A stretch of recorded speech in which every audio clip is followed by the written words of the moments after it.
আসসালামু আলাইকুম।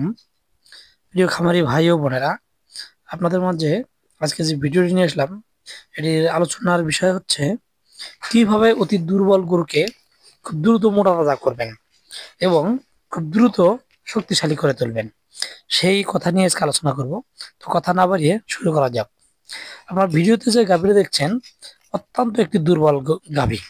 এই গরুগুলো সাধারণত ক্যালসিয়ামের ঘাটতির কারণে এই দুর্বল হয়ে পড়ে এবং সহজে খেতে চায় না, এবং যা খায় তা অধিকাংশই শরীরে কাজ করে না।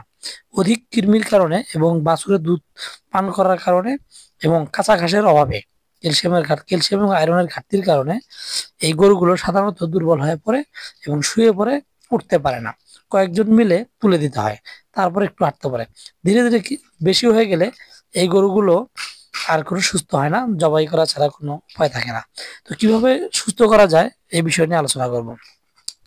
প্রথমে আমরা গাভীকে কাঁচা ঘাস পর্যাপ্ত খাওয়াবো, সেই সাথে নিয়মিত কৃমিনাশক ওষুধ খাওয়াবো, কৃমিনাশক বুস্টার ডোজ দেবো, সেই সাথে ক্যালসিয়াম খাওয়াবো।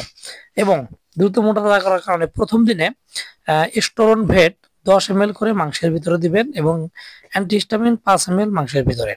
সেই সাথে অ্যামাইনো পাওয়ার প্লেক্স অথবা অ্যামাইনো ভেট বিভিন্ন কোম্পানি বাজারজাত করে থাকে, 50 ml করে প্রতিদিন খাওয়াবেন।